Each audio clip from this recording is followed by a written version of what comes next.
On nous a menti. Lorsqu'on nous a parlé de l'Afrique, on nous a menti. Et lorsque nous parlons de l'Afrique, nous, Africains et Afrodescendants, nous nous mentons à nous-mêmes. Bonsoir à tous. Good evening, everyone. Je vais faire ce petit mot d'introduction en français. Voilà, c'est fait. Aujourd'hui naît Incarnation. Incarnation aurait pu s'appeler Initiation. Et Incarnation démarre, vous allez le découvrir ici en rentrant, sur un constat qui est fort, sur une déclaration, une affirmation qui est très forte. On a parlé à l'instant de cette carte renversée. En fait, les cartes pré-Mercator, beaucoup de cartes représentent l'Afrique avec le nord en bas et le sud en haut. C'est ce qu'on appelle un point de vue afrocentrique. Et effectivement, la Terre, c'est une sphère qui flotte dans l'univers. Et dans l'univers, il n'y a pas de haut et il n'y a pas de bas.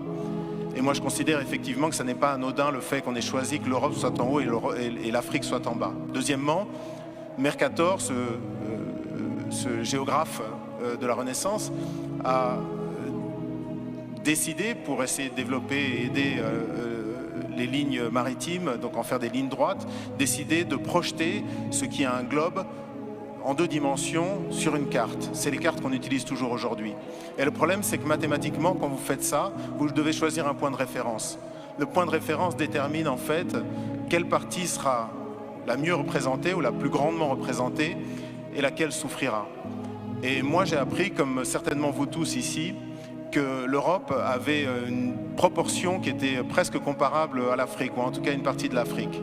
La réalité, lorsqu'on regarde en termes de superficie et de kilomètres carrés, l'Afrique peut abriter la Chine, l'Inde, l'Amérique du Nord, l'entièreté de l'Europe de l'Est, plus quelques autres pays. Et donc le premier statement qu'on affirme avec beaucoup de force avec Handel, c'est « on nous a menti ». Lorsqu'on nous a parlé de l'Afrique, on nous a menti. Et lorsque nous parlons de l'Afrique, nous, Africains et Afrodescendants, nous nous mentons à nous-mêmes. Et je voudrais, dans ces petites clés, vous donner quelques éléments. La première clé que je voudrais vous donner, c'est ma réaction il y a quelques temps. J'étais en train de passer du temps avec mes enfants et je regardais la télévision. Et il y a une jeune artiste angolaise qui est brillante, qui est magnifique, une chanteuse magnifique, Perola, qui est quelqu'un qui a tellement de force, de caractère et de conscience, une immense artiste vraiment. Et elle montrait l'Angola, qui a été un pays qui a été détruit par la guerre, et elle est allée à Soyo, à l'embouchure du fleuve Congo.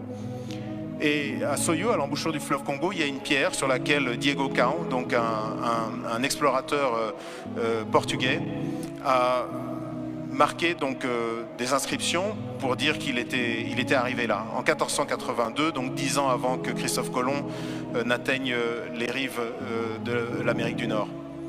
Et cette jeune chanteuse a dit en portugais, je vous le traduis en français, elle a dit voilà, 1482, Diego Cao arrive ici et c'est maintenant que commence notre histoire.